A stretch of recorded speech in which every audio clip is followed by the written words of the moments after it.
الحمد لله والصلاة والسلام على رسول الله. أيها الإخوة الكرام، السلام عليكم ورحمة الله.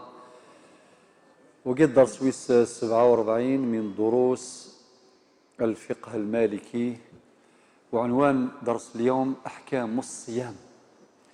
بعدما أتمنى بفضل الله تعالى موضوع الزكاة، كملناه المرة اللي فات، وآخر نقطة عالجناها وهي مصارف الزكاة، وشرحنا بالتفصيل سورة أو الآية رقم 60 من سورة التوبة.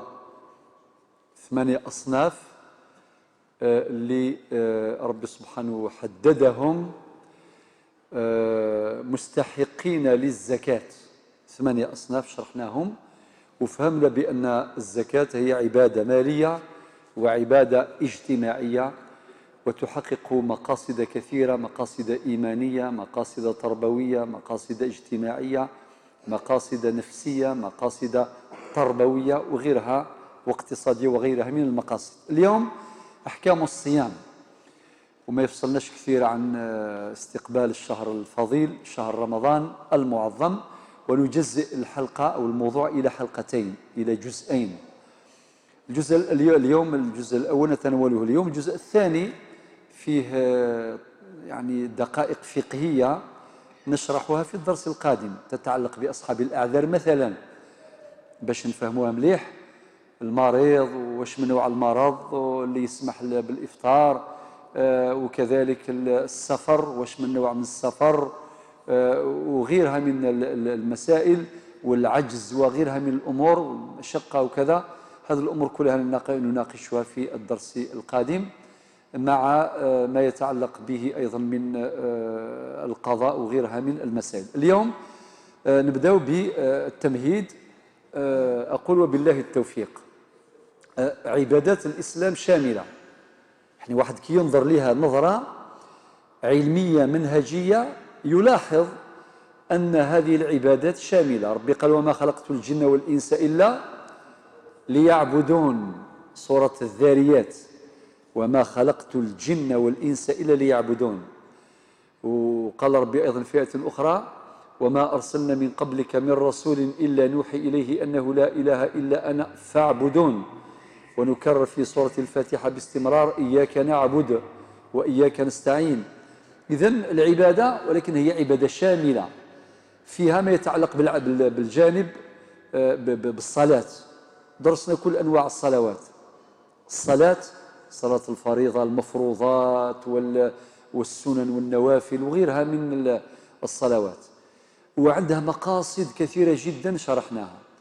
وحضرنا على الزكاة، عبادة مالية واجتماعية، الأمور المالية، ولكن عندها بعد تعبدي، بعد نفسي، بعد تربوي، بعد اقتصادي، بعد اجتماعي إلى آخره. وبعدين نأتي إلى الصيام لنمتحن في أمر مهم جدا، وهو المائدة. شحال من الناس اللي ارتكبوا الحرام بسبب المعدة، باش يعمرها برك ويعمرها. إذا كان الإنسان هذا فات في الامتحان نتاع رمضان ونجح، بإذن الله تعالى سيتحرى الحلال، يتدرب على تحري الحلال ويتجنب الحرام مهما كان. ما يلون يولف يطفع بطيس، يعني يسعى القنيعة ويصفار العقل، ويتسكرها ويخدم الحرام وإلى آخر، مثلا لا رشوة ولا الربا ولا إلى آخره. لأن الإنسان إذا كان المعدة نتاعو تغلبت عليه واللي ما يهموش الحرام، على جل خاطر ما عندوش تحكم، لا يتحكم في معدته. أكيني أي ندير البحر يحلل، المهم هذا يكسب، المهم هذا يتش، المهم هذا إلى آخره. نسأل الله العفو والعافية. الأمر ليس بسيطا، ولكن عندنا تدريب لمدة شهر كامل نتدرب. وسنذكر بعد حين مقاصد الصيام من باب التذكير، فهي معروفة لديكم جميعا، ولكن وذكر فإن الذكر تنفع المؤمنين. لذلك إخواني الكرام، ربي سبحانه عز وجل اقتضت حكمته كما في حديث ابن عمر رضي الله عنه، قال النبي عليه الصلاة والسلام: بني الإسلام على 5. يبين 5 ركائز أو 5 أركان للإسلام، 5 أركان للإسلام أو 5 ركائز للإسلام، هي 5: شهادة لا إله إلا الله وأن محمد رسول الله، إقام الصلاة وإيتاء الزكاة وصوم رمضان، وبعدين والحج وحج البيت لمن استطاع إليه سبيلا. أولا تعريف الصيام لغة واصطلاحا. لغة الإمساك، قل فلان صام عن الكلام، أمسك عن الكلام. الكف عن الكلام يون أكين يوزمغ فوال، يوزمغ فوال ويتمسلا يالا. يوزم في القوت في المفطرات، يوزم عن الطعام، يوزم يعني أمسك، وجي من حيث اللغة. ولكن من حيث الاصطلاح الإمساك عن المفطرات بنية، لازم يكون تعريف هكذا. الإمساك الكف عن المفطرات، أما المشروبات، أما المطعومات المأكولات وغيرها. الكف عن هذه الأمور، الإمساك عن هذه الأمور بنية، خاطر ممكن الإنسان طول النهار يبقى جائع ما دارش النية، صافي ما عندوش أجر الصائم، يون ما يلي اللصص كامل، إما يتسو وريفارا شريج، إما يتسو وريفارا شريج، فبالتالي يزامر وريسار لا جرب يزامن. ولكن لقت النية، خاطر العبادة لقت النية، والنية كما قلنا من مقاصدها الجزم، من مقاصدها التمييز بين العبادات. تصلي الظهر مع العصر كيف 4 ركعات 4 ركعات، واش يفرق بيناتهم؟ النية. تقول هذه ظهر، نويت صلاة الظهر، طبعا النية في القلب، نويت صلاة العصر كيف 4. كيفاش نميزوا بين المغرب والعشاء؟ أيضا بالنية، إنما الأعمال بالنيات. فمن مقاصد النية الجزم، ومن مقاصد النية التمييز بين العبادات، يعني باش بد ما يميز هذه الفرق هي العبادات. لذلك الصيام في الاصطلاح المراد به الإمساك عن المفطرات بنية من وقتاش؟ من طلوع الفجر، من طلوع الفجر إلى غروب الشمس، ماشي 24 على 24، لا سي طلوع الفجر نمسك. وبعدين فيه تفاصيل سنذكرها في السحور، في أحكام فقهية نخليوها للدرس القادم. خاطركم تسمعوا مثلا كاين اللي يفطر يحبس الماكلة ربع ساعة 20 دقيقة قبل أذان الفجر، قبل الأذان، يقول لك قدر قراءة 50 آية، أكيد يدنوا فيهم غارم هكذا يتحدثون. أشيني أنسحر السحور إلى قنحبس القوت الماكلة حوالي ربع ساعة إلى 20 دقيقة قبل الأذان الفجر. هل هذا له أثر في الفقه في الشرع أم لا؟ سنذكر ذلك بالتفصيل في الدرس القادم. وفعلا له أصل. وكاين إذا كان واحد ناض في الوقت هذاك عادي يروح ياكل. لماذا الأذان المراد به الإعلان بدخول الوقت. يمنع رفع الأذان قبل دخول الوقت شرعا، استثناء الأذان تاع الفجر ممكن المؤذن يأذن 20 دقيقة قبل الفجر فقط، ما يقولش الصلاة خير من النوم، خاطر هذيك يقولها في الأذان الثاني كي يدخل الوقت حقيقة.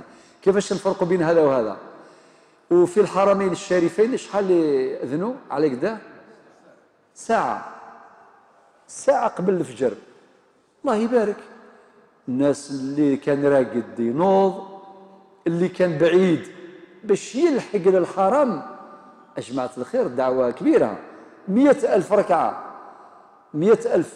يعني إذا كان رحت لك 100,000 صلاة كي تصلي ثم العشاء كأنك صليت 100,000. هذا في الحرم المكي، 100,000 في غيره 100,000. وإذا كان صليت في المدينة المنورة في المسجد النبوي كأنك صليت 1000 في غيره من المساجد. إذا صليت في المسجد الأقصى بفلسطين كأنك صليت 500. يا جماعة الخير فيها على كل حال كل مساجد، يعني الإنسان يجتهد باش يلحق الجماعة لينال درجتي إما 25 أو 27 درجة، هذا معروف. ولكن الحرص هناك أكثر. لذلك تلاحظون الناس كبار صغار، النساء الرجال مراض، الناس تمشي سبحان الله العظيم. وهذيك الروح نتمناو باش تكون عندنا كاع في كل مكان. معليش يتميز الحرمان الشريفان بما يليق بمقامهما يقينا، ولكن هذيك الروح نتمنى باش تكون في قلوبنا جميعا. إذن اللي كان راقد ينوض، اللي كان بعيد يلحق، هاو الساعة هذا على بالك. مع أنت إذا كان بعيد عليك من البدوة وتلحق. لماذا؟ لأنه الله يبارك مدة كافية. واللي كان على جنابة يكون عنده وقت باش يرفع الجنابة، يدير الوضوء الأكبر. واللي نوى يسحر يصوم عنده فرصة باش ينوض يسحر يصوم. لذلك استثني أذان الفجر أنه يجوز عند علمائنا، خاصة عند المالكية وعند الحنابلة أيضا وغيرهما، ما عدا الأحناف. الأحناف قالوا لا، يعني المالكية والحنابلة والشافعية يقولون بجواز تقديم الأذان، ولكن عند الأحناف يقول لك لا، يمنع، لأن الأذان إعلام بدخول الوقت. وانت كتأذن معناه ممكن الغاشي تغلطهم، ترفع الأذان ممكن تصلي الفجر يرقدوا بعد ساعة ولا نص ساعة ولا شحال ينوضوا يسمعوا الأذان الثاني وبعدين تخلط. ولكن هذا الرد عليه كان ردود الفقهاء في هذا الباب، ليس هذا موضوع على باش نفصلوا فيه، فقط هذه كإشارة. إذن نعود للتعريف. التعريف الاصطلاحي هو الإمساك عن المفطرات بنية إلى قتيل النية. وقد قلنا أن النية من مقاصدها الجزم ومن مقاصدها التمييز بين العبادات من طلوع الفجر إلى غروب الشمس. ذكرنا التعريف، الآن ذكروا الحكم التكليفي. طبعا حكمه التكليفي معروف، هو الوجوب. وقد فرض الصيام في السنة الثانية من الهجرة النبوية في شهر شعبان بالمدينة المنورة. دايما. وطبعا الآية 183 من سورة البقرة: يا أيها الذين آمنوا كتب عليكم الصيام، كتب يعني فرض، كتب عليكم الصيام كما كتب على الذين من قبلكم لعلكم تتقون. الآن تحضير. إذن كذلك قول الله عز وجل في سورة البقرة الآية 185: شهر رمضان الذي أنزل فيه القرآن هدى للناس وبينات من الهدى والفرقان فمن شهد منكم الشهر فليصمه. كاين أحكام فقهية أيضا سيأتي بيانها في الدرس القادم عندها علاقة بهذه الآية. عن ابن عمر حديث ذكرناه الآن رضي الله عنه قال: قال النبي صلى الله عليه وسلم: بني الإسلام على 5: شهادة أن لا إله إلا الله وأن محمد رسول الله، وإقام الصلاة، وإيتاء الزكاة، وحج البيت. هذه رواية من رواية الحديث. وصوم رمضان. والحديث في البخاري ومسلم، رواه الشيخان في الحديث متفق عليه. الآن نذكر بعض مقاصد الصيام. ثالثا مقاصد الصيام، هي كثيرة، لخصت بعضها. مقاصد الصيام يعني حنا جماعة الخير نعبد الله عز وجل بما شرع دون النظر إلى المقاصد. ماشي حتى نشوفوا المقاصد باش هذه ماشي تجارة مادية، هي تجارة حقيقة من نوع آخر، تجارة مع الله، ولكن نعبد الله بما شرع. أين دينا ربي ذنبات نخدم والسلام عليكم ونتناذير في الحكم. ولكن لا حرج إذا كان مزيد من الاطمئنان القلوب والراحة النفسية، وكذلك الإقبال على العبادات. هذا الإقبال على العبادات تهمنا هذه المقاصد للإقبال أكثر. معناتها ما يزرع مثلا كيدن لنا 100,000 مثلا نتظلي ما الزول الطهور في مكة، ما كان الزول 100,000 طهورا دا النظام صافي. الناس الله يبارك تتشجع، ماشي السباثة مشطوح كانت تحبس، ما يعيا شوية نغيوظن شوية خاطر يزرع 100,000 أو 100,000 ماشي شويط. وهكذا كذلك أجر الجماعة، وكذلك وأكدوا على ما ذكرناه في درس الموطأ في الجمعة الماضية حينما تحدثنا عن في تعليقنا عن حديث أخرجه الإمام مالك في موطئه. ذاك المؤذن اللي يأذن، مقصود الإمام يأذن ويستنى ينتظر، ربما يأتيه أحد ولم يأتيه أحد يصلي وحده، ولو جاء بعد الصلاة 50 واحد ما يعوج الصلاة، هو ما يعوج الصلاة، هو ما يعوج الصلاة. لماذا؟ لأنه نال أجر الجماعة ولو صلى فذا، ولو صلى وحده. هذاك الإمام اللي يرفع الأذان وبعدين يستنى، هذا الأمر موجود في بعض القرى، بعض، ما نقولش بعض القرى. وبالمناسبة أحيي الغيورين على الدين وعلى صلاة الجماعة، الشيوخ الكبار تلقاهم ينوضوا قبل الفجر ويروحوا يأذنوا، ما كان لا إمام لا والو، وحدهم في زوج في ثلاثة في أربعة، ناس كبار 70 80 سنة وأكثر، باش يرفعوا الأذان، باش هذه الشعيرة دائما تعلن، ويصليوا صلاة الجماعة وما يخليوهاش. كان يصلوا 20 30 سنة في الدشور وما عندهمش إمام. الظل نبلا الشيخ الجامع ولاش، ولكن ساعات تسمين في الدين وتجينا لها الجماعة أتحبس نغ الجمعة أتحبس نغ الجامع أذي يغلق نغ الأذان أذي السسم، الله يحييهم. ولكن كاين وين تلقى بالك الإمام ولا المؤذن وحده، سورتو في أوقات ما في الصيف، هي وين الفجر على بالكم وقتاش، ولا في الصلاة في الشتاء كي يكون الأمطار وكذا والبرودة ما يخرجوش وما يبقى يصلي وحده الإمام. إذا كان جاء بعده بعد إتمامه للصلاة، إذا دخلوا مجموعة من المصلين ما يعودش معاهم، وقد نال أجر الجماعة لأنه حابس نفسه للجماعة، والجماعة لم تحضر بعد انتظار فلا يعيد الصلاة. وأكثر من ذلك كما ورد في الموطأ أنه اللي يجيو إذا جو في 40 واحد كل واحد يصلي وحده. أنا عنه خلاص الإمام صلى، الإمام يزول ذاين مسند 40 يمزول كل يوم تفغمر هذه الزال واحد. وهذا مستقر في الفقه المالكي، وهو من روائع الفقه المالكي. نقول هذا لا تعصبا ولكن من باب الإنصاف والعدل، لأنه هذا الذي يحفظ مقام الإمامة، وهذا الذي يحفظ الجماعة، وهذا وهذا وهذا، ومقاصد ذلك كثير ذكرناها في درس الموطأ. يلا إذن فهمي يا جماعة الخير معناتها ولا ما إلا الإمام بعد الظل الاثنين وكان نظل واحد السن، خاطر نكون أندي للإمام الراتب، ماشي للجوا معاكي لي سال دو بريير بوفريد ديال المطار نغ ديال لاكار تماشيت نغ لاكار نلكار نغ لي ستاسيون كي ليسونس وكذا في كذاكي خاطئ. ماذا بك تكون جماعات، خاطر ولاش الإمام الراتب تبضم ذي 10 يولد يظل الإمام، كفى مفضل يتوسم 6 يولد يظل الإمام. ممكن من الأذان إلى غاية ما ينتهي الوقت الضروري ممكن تكون 20 جماعة عادي، وبالمطلوبة باش الناس تتدرب على صلاة الجماعة، كما راه موجودة مثلا في بعض المصانع، بعض الشركات، وبعض البنوك، وبعض المؤسسات التربوية التعليمية، وبعض الجامعات والأحياء الجامعية.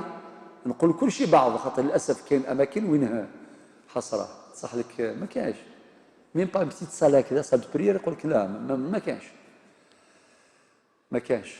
مفهوم يا جماعة؟ قلنا المقاصد، مقاصد الصيام هذه ثالثا. المقصد الأول ما هو؟ تحقيق التقوى، طريق يؤدي تحقيق التقوى، لقوله تعالى كتب عليكم الصيام كما كتب على الذين من قبلكم لعلكم تتقون. يا جماعة الخير إذا كان واحد يصوم الصيام كما يلزم، وإن شاء الله هذا هو الطريق اللي ربي وصله باش يحقق هذا المقام العالي، هذه المرتبة السامقة وهي التقوى. نسأل الله أن يجعلنا من المتقين، وهذه وردت في سورة البقرة الآية 183. المقصد الثاني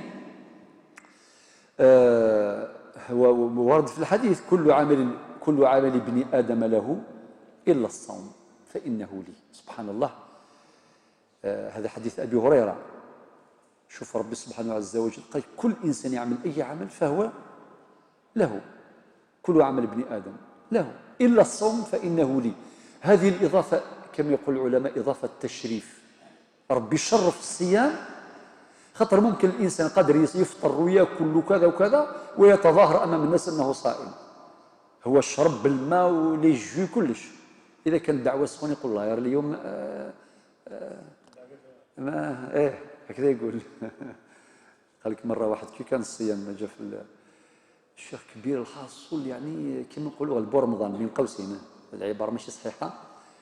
الور راح ريح في الجماعه ودير هكذا البرنوس يستناو، هذا بعد العصر الناس قاعد تحكيه هو عطشان وكذا، وبعدين كل مره هو يغطي روحه، كل مره يفتحها يشوف الشمس ما حبش تتحرك. قالوا يا جماعه شكون اللي يقول بلي اليوم الشمس تغرب؟ شغل بهذيك قال لهم اليوم ما تغربش الشمس، قالوا له ما تخافش او تغرب، قالوا ما راهيش تتحرك بهذاك الجوع وهذاك العطش يسيقاري يطيش بواسو جامد يغلي. يعني الحاصل يعتسف مليح. مثل المغرب قبل المغرب واحد الساعه نروي ثناك، خاطر كان اللي يدور في الكوزينه قبل المغرب واحد الساعه يا لطيف يبروفوكيو لي بروبلام مع العروسه مع العجوزه. وبالمناسبه العجيز ما يحبوش الشيوخ يدوروا في الكوزينه العشيه، روح برا ريح، ويحبوك تصلي المغرب وتجي من الجامع مرحبا تلقاهم كاع سقم. المهم عنده عروسته، هذه قصه واقعيه، عروسته قالت له يا فلان ما تخافش، وقريب يأذن قريب وقال لهم اليوم جامي اليوم ما تغرب الشمس. كي غربت الشمس وأذن الشيخ وفطروا ما شاء الله، قالت له يا عمي هاو الحمد لله هاو غربت الشمس قال لها بون اليوم غربت وغدوه. الناس سيغلي يطيش يوزكا صاحبي غير كيف يلا.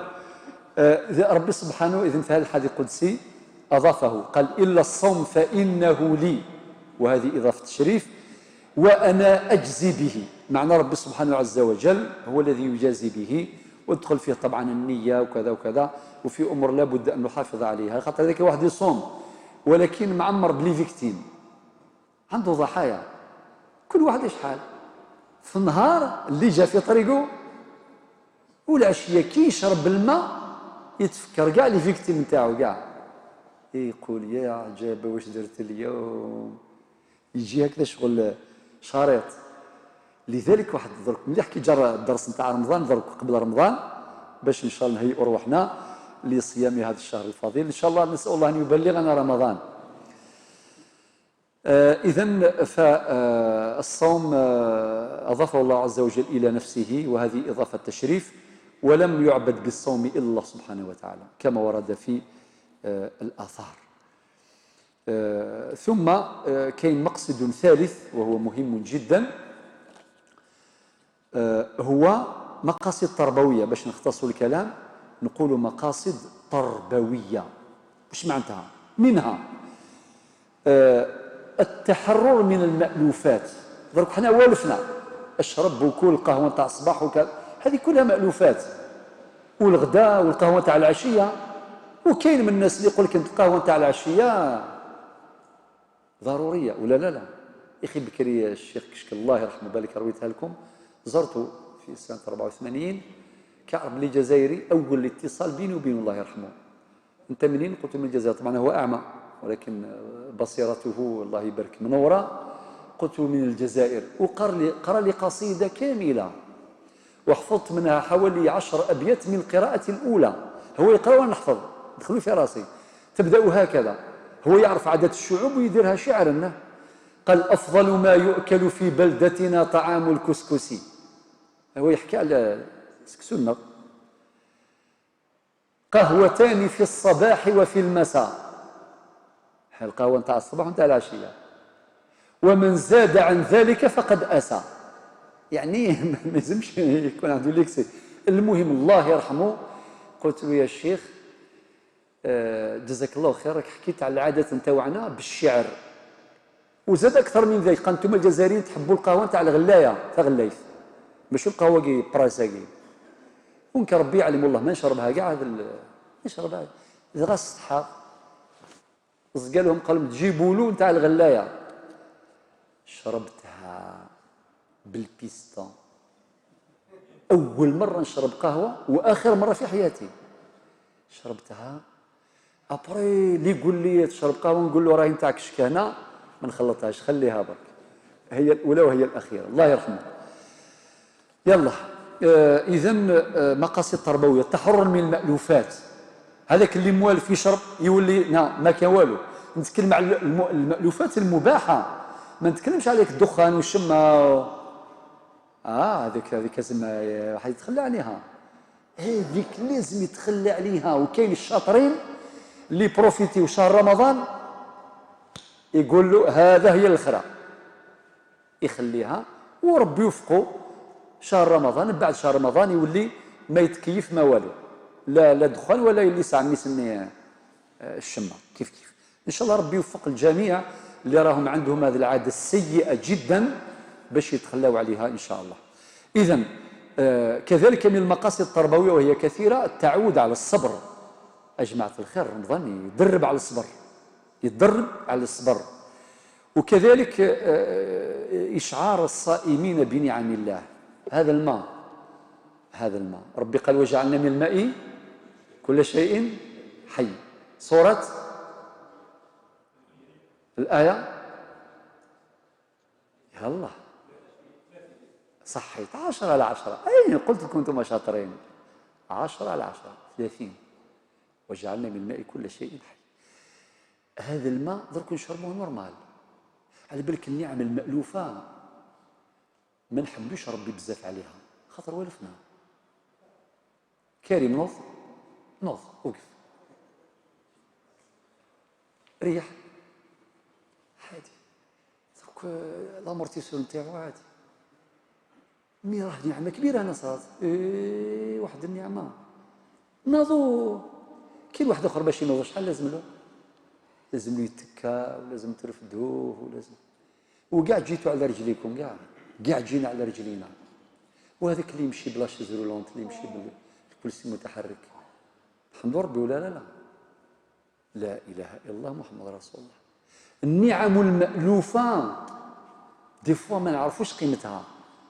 باش تنوض، باش تريح، باش تشرب الماء ويروح نورمال. هذه نعمة كبيرة يا أحبابي، نعمة كبيرة بزاف. النعم لا تعد ولا تحصى. إذن هذيك النعم، ولكن للأسف مازال هذا الأمر محير. علاش في رمضان اللي يقوى التبذير، الإسراف، لي بوبيل معمرين؟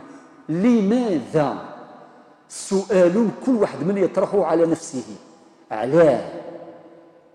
صفوا هناك خلل. الخلل والله غير كاين. كما طابلو دبور نتاع طوموبيل كي يسينيالي روج معناه احمر، شوف واحد اكسبير يقول لك وين راه المرض. لماذا حنا نبذروا بزاف؟ عموما التبذير والاسراف في رمضان. اي بورتون مانيش نقول واحد ما يتمتعش بزياده، معليش، هذا امر معروف. واحد يكون موضوعي واقعي. في رمضان ناكلوا مليح يا خويا، الشربه يكون ماكله واحده اخرى وشويه بوراك وشويه نورمال عادي نورمال. ربي قال قل من حرم زينة الله التي أخرج لعباده والطيبات من الرزق. ولكن ليكسي هذاك تطرف هك ولا هك، هذا مرفوض وهذا مرفوض. وكذلك جعلناكم أمة وسطا. سورة البقرة الآية وسطها 143. نعم 286 ديفيزي بار 2 تلقى 143. مقاصد تربوية كثيرة في الحقيقة، ولكن يكفي هذا شوية برك. 4 تنظيم حياة المسلمين الصائمين. لازم نقول صائمين. علاه؟ أوقات السحور هي ولا لا تنظم أوقاتنا باش نتدرب على احترام الوقت. يا خوتي أوقات الإفطار كي تمشي تجي من الجزائر قبل المغرب بواحد نصف ساعة، رحمة ربي الدنيا كاع راحوا دخلوا كامل. شهر يحتاج فعلا إلى تصوير باش يشوفوا حالنا في رمضان كيفاش حال مسقمة. نقعد كيما نسقمة كيما غير رمضان. السحور د الكراك عموما العبرة بالغالب، ما نتكلموش على الاستثناءات. وقت الفطور الله يبارك واحد وحاجة مليحة بزاف. وباش نتدرب أيضا على معرفة قيمة الوقت، قيمة الزمن. ربما في أوقات أخرى والو. في حياتنا الوقت يمشي عادي لا قيمة له، ولكن اسمحوا لي في رمضان لا. قل اسمح لي قريب السحور، اسمح لي قريب المغرب، ربطنا حياتنا بالزمن وكأننا نتدرب على معرفة الزمن والوقت هو الحياة. رقم 5 تقريب أفراد الأسرة إلى بعضهم البعض.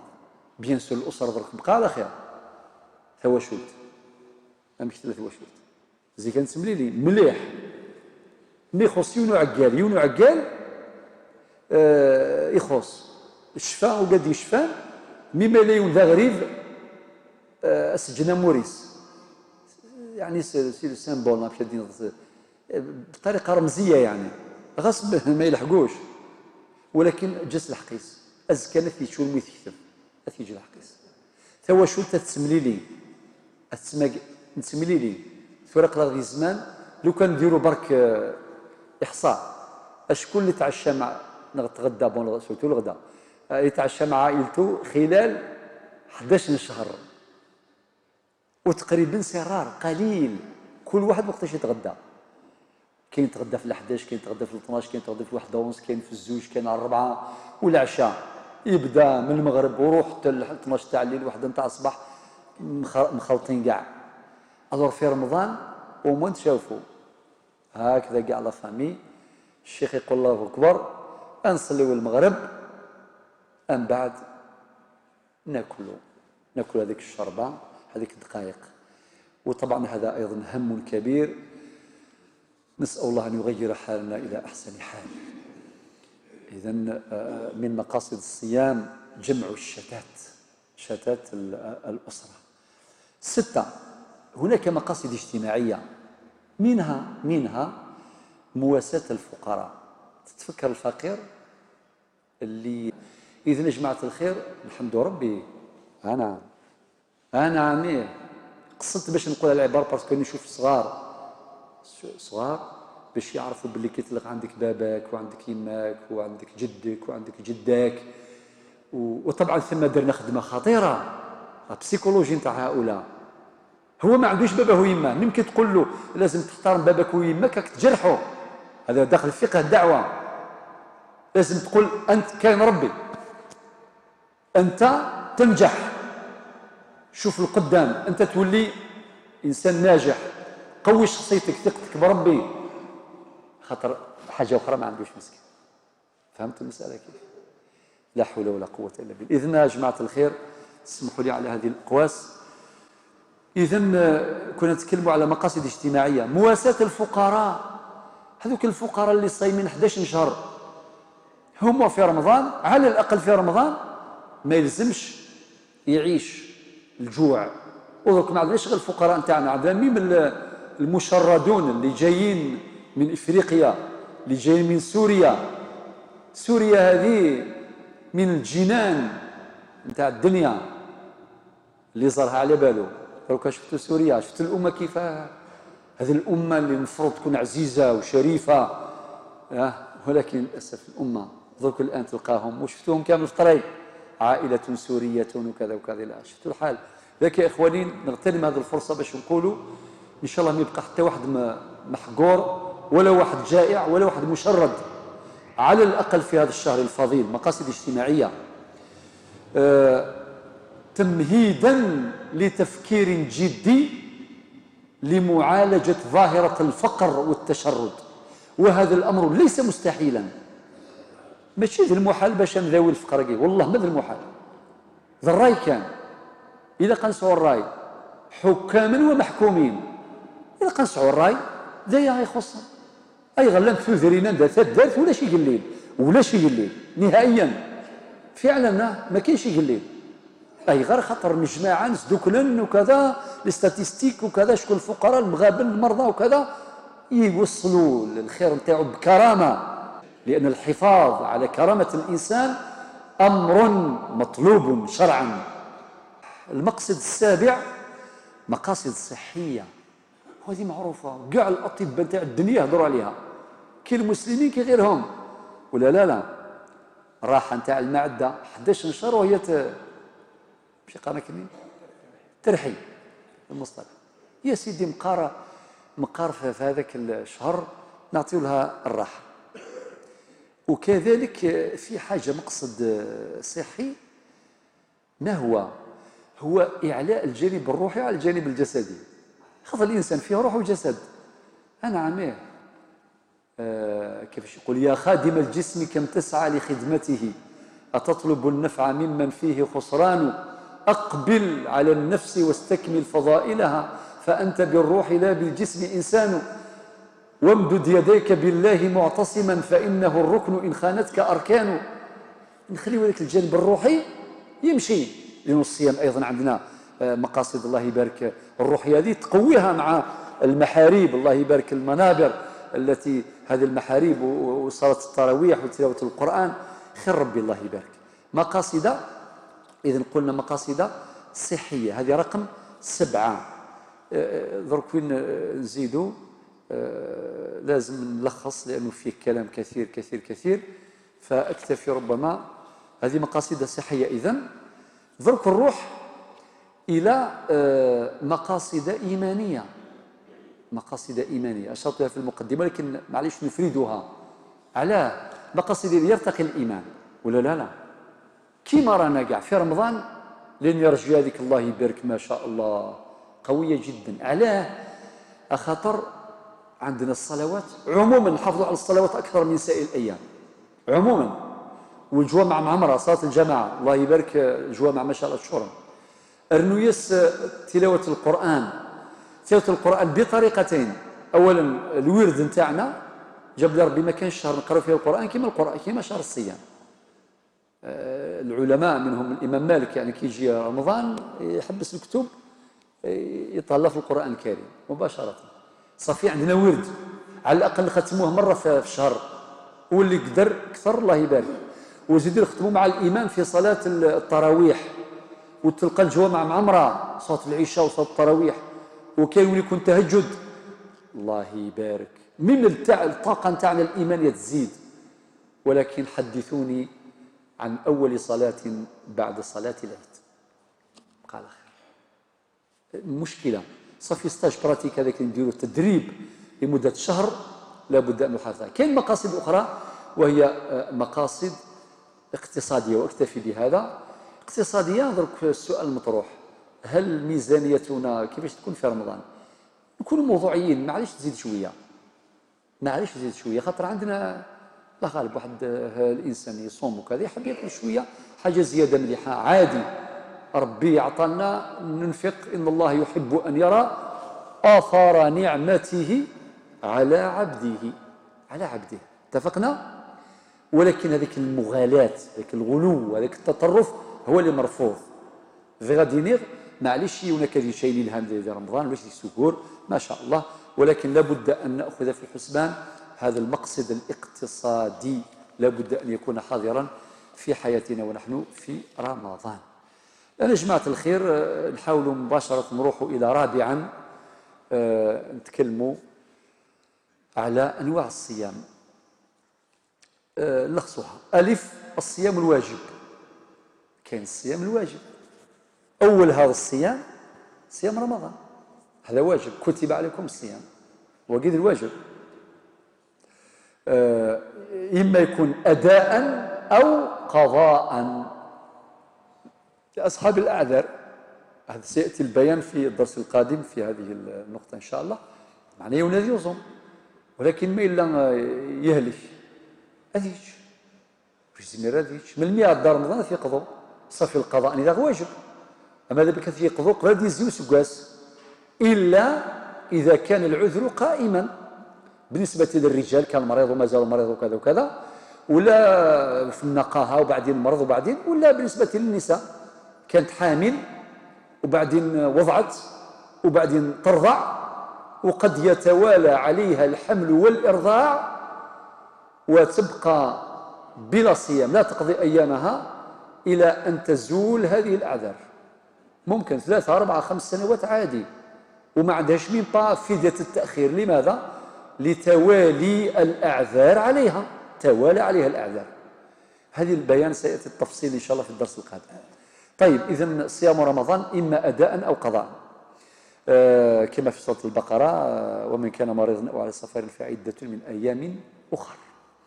اثنين صيام الكفارات، صيام الكفارات، كفارة اليمين، كفارة اليمين، ولكن اللي ما قدرش يعني يطعم أو يكسي 10 فقراء، إما إطعام 10 مساكين نغثني السلس إموريز ميرارا كفارة هذه يصوم 3 أيام، ماشي اوتوماتيكمون واحد اللي يحنث يروح للصيام، لا، الصيام يجي من بعد، شوف غير الفقراء والمساكين. وهذه أيضا فلسفة مهمة جدا في الشريعة الإسلامية، دائما حق الفقير لله، دائما حق الفقير لله، رب ذاك يعفو ولكن في المقابل يستفيد الفقير ويستفيد المسكين والمحتاج. كذلك كفارة القتل الخطأ، ربي يعافينا جميعا. كفارة القتل الخطأ معنى صيام 2 شهرين متتابعين. كفارة اليمين وين جاية؟ يلا سورة المائدة الآية 89. كفارة القتل الخطأ وين جاية؟ في سورة النساء الآية 92، الآية 92. وكاين كفارة الظهار وغيرها من الكفارات. إذا المقصود هنا هذا الصيام صيام واجب، غير القادر عنده حلول أخرى ينتقل إلى الإطعام، وهذا فيه تفاصيل أيضا كثيرة. 3 صيام النذر وليوفوا نذورهم، ولا لا الوفاء بالنذر. إذا كان واحد النذر يقول يا ربي لو كان يما طبرا نصوم كذا وكذا، خلاص الآية اللي ذكرتها الآن وين جاية؟ سورة آية شاطرين الحج الآية 29. نذرت طبعا، وإن كان النذور هذه ماشي مليحة يا جماعة الخير، ما نتعاملوش مع ربي بهذه الطريقة دونون، خاطر كاين اللي حصل له كي يحصل هكذا يقول يا ربي لو كان تعطيني كذا وكذا نصوم 3 سنين، ونعرف واحد صام 5 سنين، هو دار النذر طويل صام 5 سنين خلاص فشل، وش داك 5 سنوات ما عدا الأعياد اللي ما يصومش، خاطر نذر ربط روحه. وكاين اللي يربط روحه بالنذر يقول يا ربي لو كان يصرى كذا وكذا وليدي يربح 6 أيام نذبح بقرة، وهو ما يقدرش يذبح مين با قيازر، كان دول كان قيازر، واش داك البقرة خويا يقول نذبح دجاجة، شو هكا شيخ حسن يعطيك الصحة. ايه دا اسمها الدجاج بالعربي اسمها دجاجة. إذن النذر ما تحصلش روحك، ربي قال وقال ربكم ادعوني استجب لكم، ما يقالكش باش نستجب لك لازم تصوم ولا لا، ما ديروش هذا النذر ماشي مليح. ولكن إذا كان درت التزمت ما يلفظ من قول إلا لديه رقيب عتيد. سورة قاف الآية هي في الصفحة اليمنى فوق السطر الثاني 18 10/10. هو قلت لكم ما شاء الله، هو الشيخ أنا الله يبارك ما شاء الله فيه بركة. يلا هذا الصيام الواجب فهمناه. درك بقى نروحوا للصيام المندوب. الصيام المندوب معنى حث عليه النبي صلى الله عليه وسلم بلا إلزام أو تحتيم.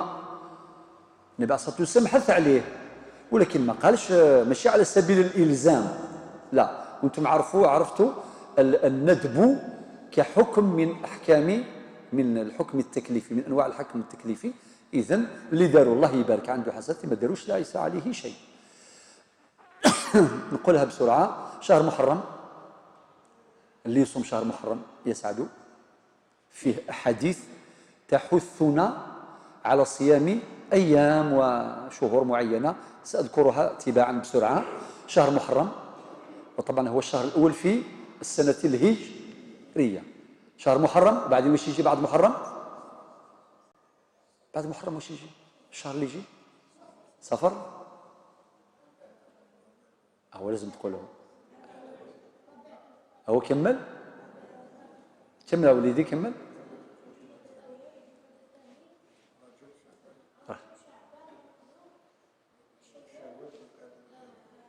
ذو القعدة، ذو الحجة. الله يبارك، الله يبارك. انت تسلي هدية نجيبها لك السمانة يعني في الدرس القادم. هذا ماشي نذر، هذا وعد. كاع شو او هدية الدرس القادم، يعني بعد درك راحنا 15 يوم، 13 يوم، السبت الجاي، لا السبت اللي بعدها ان شاء الله. اذا كنت غائب توصلك، ان شاء الله ما نغيبوش باش توصلك مباشرة. اسمك يا وليدي؟ ما شاء الله، بارك الله فيك. لأنه الأشهر الهجرية، ولكن بالفرنسية جونفي فيفري مارس نعرفوها، مي في الأشهر القمرية الهجرية الله ينوب صافي. إذن مليح نتدرب على حفظ هذه الأشهر القمرية. والطفل الله يبارك فيه، شحال في عمرك يا وليدي؟ 12، الزينة تاع السنوات، ما شاء الله. وين وصلنا؟ شهر محرم، وبعدين شهر شعبان. حديث عائشة أم المؤمنين رضي الله عنها قالت: ما رأيت رسول الله صلى الله عليه وسلم استكمل صيام شهر قط إلا شهر رمضان، وما رأيته في شهر أكثر منه صياما في شعبان. الحديث أخرجه الشيخان في البخاري ومسلم. لذلك ثبت في هذا الحديث النبوي أن النبي صلى الله عليه وسلم كان يكثر الصيام في شهر شعبان، ونحن فيه الآن. ربي يوفقنا إن شاء الله لصيام على الأقل بعض أيام هذا الشهر المبارك، شهر شعبان. أيضا صيام 3، صيام يوم تسعاء مخالفة لأهل الكتاب، صيام يوم تسعاء. 4، صيام يوم العاشر، يوم عاشوراء، هو شهر محرم. نسيت أن أقول لكم سادتي، الناس والفين يزكيوا في عاشوراء هكذا، هذه نسيتها المرة اللي فاتت، ولكن هذا غير صحيح. كل واحد وقتاش الحول، وقد ذكرنا ذلك بطريقة أخرى. إذن صيام يوم عاشوراء وهو اليوم العاشر من شهر محرم، لحديث النبي صلى الله عليه وسلم: صيام يوم عاشوراء أحتسب على الله أن يكفر السنة التي قبله. الحديث أخرجه الإمام مسلم. معناتها اللي يصوم تاع عاشور يوم عاشوراء إن شاء الله يعفو ربي أسقسني قفلس الذنوب اللي خدم سقسني قفلس سقس. ويس 5، صيام يوم عرفة. وصيام يوم عرفة أشهد النبي عليه الصلاة والسلام إنه يكفر السنة الماضية والباقية، في رواية من رواية الحديث الذي أخرجه الإمام مسلم. معناه وين يظن من أسن عرفات، ما وقفنا كني عرفات، ممكن طبعا اليوم 9 من شهر ذي الحجة. وين يظن نسني لس يعفو ربي يسقسي عدنا كل سقسي ديدو صافي عامين ما شاء الله.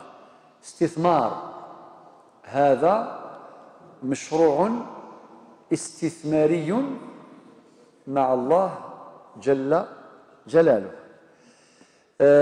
ويس 6، صيام العشر الأوائل من شهر ذي الحجة. صيام العشر الأوائل من شهر ذي الحجة، وفي نصوص في أحاديث، ولكن مادام قرأت في النهاية أذكرها ذكرا بلا تفصيل. ويس 7، صيام الأشهر الحرم. ما هي الأشهر الحرم؟ شحال؟ 4. أشهر ثنت 4 ياكي؟ ذو القعدة، ذو الحجة، محرم، نعم اسماعيل، أكثر رجب، 4 ياكي؟ 10 على 10 اسماعيل، بارك الله فيك، بارك الله فيك اسماعيل، بسيط يعطيك الصحة، صحيت. ثورة ويس 8، صيام 6 أيام من شهر شوال، ماشي من عاشوراء، شوال، صيام من شوال. وحديث النبي عليه الصلاة والسلام: من صام رمضان ثم أتبعه 6 من شوال كان كصيام الدهر، يعني صيام سنة. الحديث أخرجه الإمام مسلم. والزرمك مش يعني شو المعنى هذا الحديث، فهو واضح. ولكن ذاك فيه تفصيل فقهي ثم أتبعه يجي. هل المقصود مباشرة بعد العيد؟ ممكن الإنسان يأجلها إلى يوزعها على مدار شهر شوال؟ هل يمكن يسبقها على القضاء لمن عليه قضاء؟ تفضيل يتوالس ديجا هذه زوجة يتوالس نغاميك إلى آخره. هناك تفاصيل فقهية أيضا دقيقة سيأتي بيانها في الدرس القادم إن شاء الله تعالى. ثم التاسع صيام 3 أيام من كل شهر. العاشر صيام يومي الاثنين والخميس، لحديث النبي عليه الصلاة والسلام الذي أخرجه الإمام مسلم: تعرض الأعمال في كل اثنين وخميس، إلى آخر الحديث. حديث النبي عليه الصلاة والسلام تعرض الأعمال، كل خدم قوس الخميس قوس الاثنين قوس الخميس، وماذا بك بنادم تعرض أعماله وهو صائم إذا استطاع ذلك سبيلا.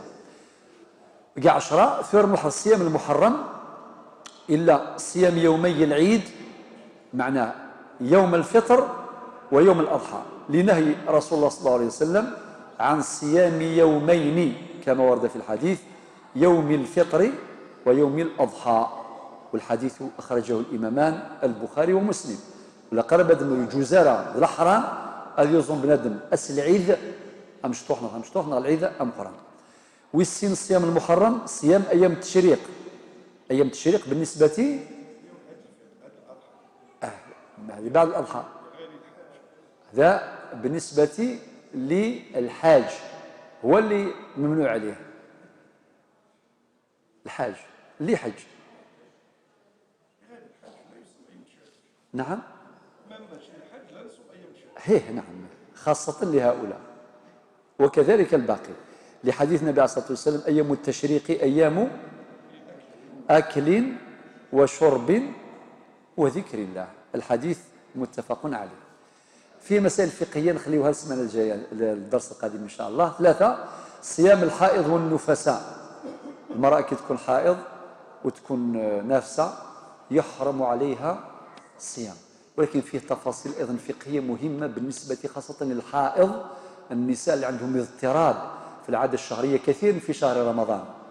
هذا يعني ماذا بك يعني أخواتنا المرشدات الدينيات يكثفوا يعني الحلقات في هذا الموضوع بالذات، ومواضيع تخص النساء خاصة في شهر رمضان. 4 صيام من يخاف على نفسه الهلاك.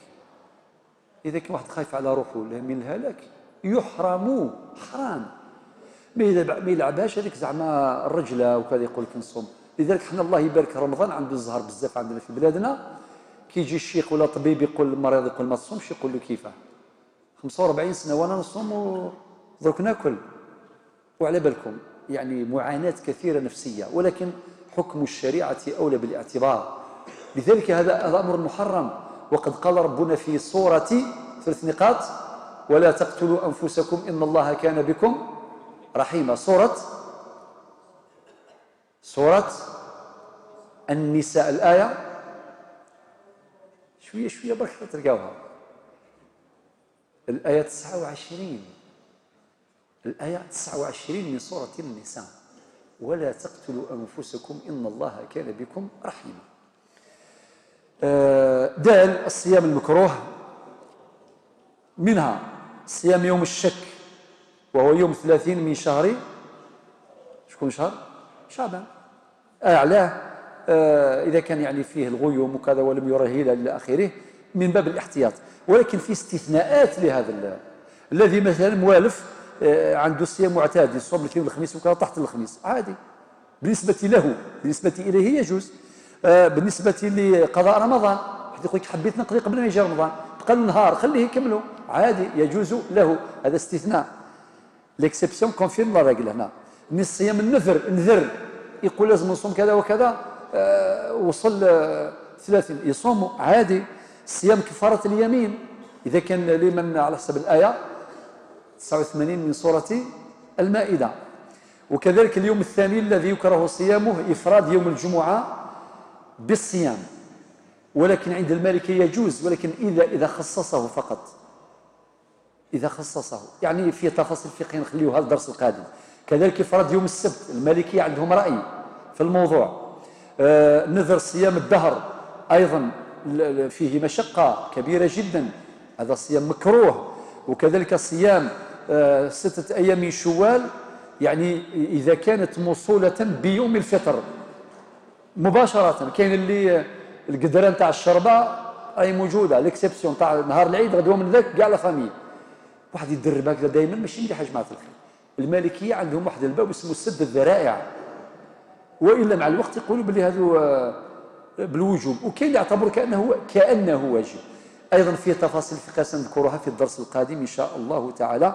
وما ذكرته هنا من الكراهة ذكره الإمام القرافي. من هو الإمام القرافي؟ وفي الفروق، أحسنت، الإمام القرافي في كتابه الفروق أشار إلى هذا، كراهة صيام 6 أيام تاع شوال مباشرة بعد الفطر، موصولة بعيد الفطر مباشرة، وإلا سدا للذريعة. وقد فصل فيه الإمام القرافي في كتابه الفروق كما ذكر ذلك بعض العلماء في مصنفاتهم. أكتفي بهذا الميان، نلتقي في الجزء الثاني من أحكام الصيام في الدرس القادم إن شاء الله وقدر. أعوذ بالله أن أذكر به وأنساه، والسلام عليكم ورحمة الله.